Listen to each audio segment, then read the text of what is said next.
அன்பான மாணவர்களே, இந்நிகழ்வினுடைய தலைவர் மற்றும் இந்த நிகழ்வை நடாத்தி கொண்டிருக்கும் மாணவன் மற்றும் நம்முடைய துறையிலே என்னோடு பணியாற்றுகின்ற விரிவுரையாளர்கள் மற்றும் நண்பர்கள் எல்லோருக்கும் இந்த மதிய நேர வணக்கத்தை தெரிவித்துக் கொள்கின்றேன். இன்றைய நிகழ்வானது ஒரு கனவு, என்னுடைய ஒரு கனவு இன்று நனவாகி இருக்கின்றது என்ற மகிழ்ச்சி எனக்கு இன்றைக்கு ஏற்பட்டிருக்கின்றது. அதாவது எவ்வளவோ வருடங்களாக ஒன்றிணைந்து ஒரு நிகழ்ச்சி ஒன்றை செய்ய வேண்டும் என்ற ஆவல் எனக்குள் இருந்தது. இன்று அந்த ஆவல் நிறைவேறியது. அதற்கான அத்திவாரம் இடப்பட்டிருக்கின்றது. தொடர்ந்தும் இந்த ஒருங்கிணைந்த வரலாற்று துறையினுடைய நிகழ்வுகள் நடைபெற வேண்டும். அதற்கு மாணவர்களாகிய நீங்கள் ஒருவரோடு ஒருவர் அன்பு பாராட்டி உங்களுடைய கற்கை நெறியை தொடர வேண்டும் என்று கேட்டுக்கொள்கின்றேன். உண்மையில் கலைப்பீடாதிபதி சொன்னது போல எங்களுடைய வரலாற்று துறை 3 பாடங்களை கொண்டு இயங்கி வருகின்றது. அதிலே குறிப்பாக எங்களுக்கு பல சவால்கள் இருக்கின்றது. ஆசிரியர்களுடைய பற்றாக்குறை இருக்கின்றது. மாணவர்களை ஒழுங்குபடுத்தி அவர்களுக்கு உரிய வகுப்புகளை பெற்றுக் கொடுப்பதற்கு சில தடைகள் காணப்படுகின்றன. சில துறைகளிலே ஒரு பாடத்துக்கு 2 வகுப்பறைகள் உள்ளன. நாங்கள் 3 பாடங்களை 2 வகுப்பறைகளிலே நடத்தி கொண்டிருக்கின்றோம். இந்த நிலையில் எமது வரலாற்று பாடத்துக்கான விரிவுரைகளை திறம்பட நடத்துவதும் ஒழுங்குபடுத்தி நடத்துவதும் சிரமமானதாகவே காணப்படுகின்றது. இருப்பினும் ஆசிரியர்களுடையதும் மாணவர்களுடையதும் கலை பீடாதிபதியினதும் ஒத்துழைப்புடன் நாங்கள் இந்த பாடங்களை நடத்தி கொண்டிருக்கின்றோம். வெற்றிகரமாக இந்த பாடத்தை நிறைவு செய்து இந்த மாணவர்கள் வெளியேறும் வகையில் நாங்கள் பாடங்களை நடத்தி கொண்டிருக்கின்றோம். அந்த வகையிலே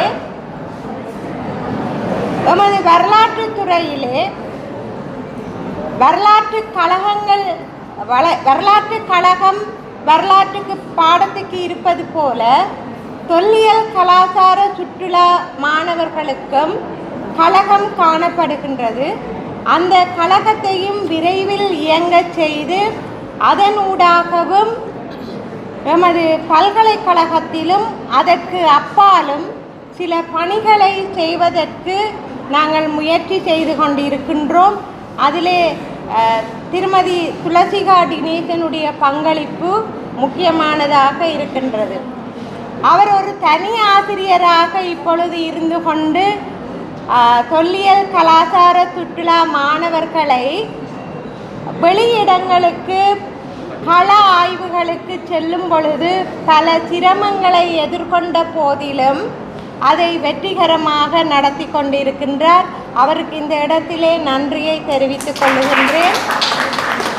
அதேவேளை எம்முடைய விரிவுரையாளர்கள் அனைவரும் இந்த பாடநெறியை சிறப்பாக கொண்டு நடத்துவதில் தங்களாலான அர்ப்பணிப்பான பணிகளை செய்து கொண்டிருக்கின்றார்கள். சில வேளைகளிலே நான் சனிக்கிழமை அழைத்தால் கூட உடனே ஓடி வந்து தங்கள் தேவையான அலுவல்களை செய்து தரக்கூடிய நிலையிலே இருக்கின்றார்கள். இந்த நிகழ்ச்சி தனியே ஒன்று கூடல் என்பதோடு மட்டுமல்லாமல் மாணவர்களுடைய கலை திறமையை வெளிக்காட்டும் வகையிலும் அமைந்திருக்கின்றது. குறிப்பாக சில மாணவர்கள் துறையோடு மட்டும் தங்களுடைய கலை நிகழ்வுகளை மேற்கொள்ளுகின்றார்கள். துறை கடந்து எங்களுடைய பீடம் என்ற வகையிலேயும் பலர்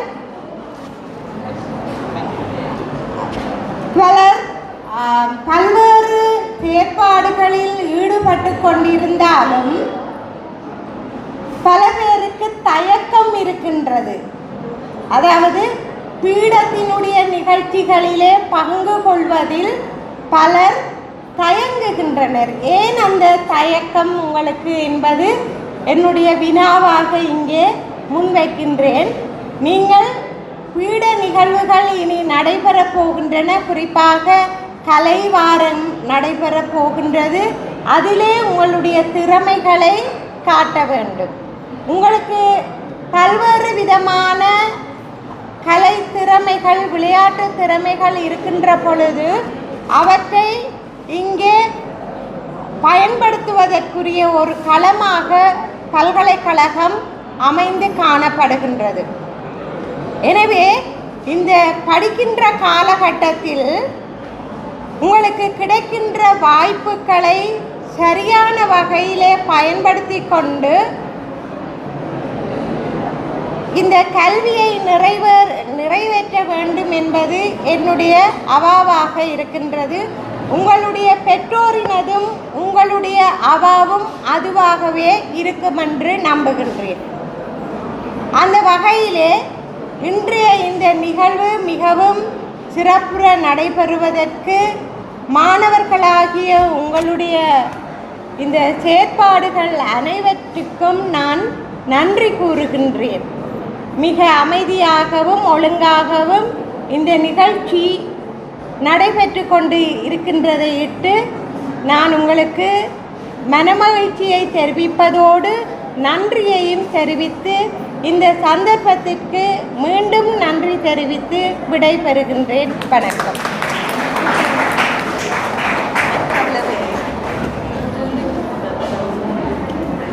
சிறப்பு விருந்தினர் உரையினை வழங்கி சென்றிருந்து வரலாறு துறை தலைவர் சாதனை அருளானந்த மிஸ் அவர்களுக்கு நன்றினை தெரிவித்துக் கொண்டு அடுத்ததாக நிகழ்வுகளினுடைய வரிசையிலே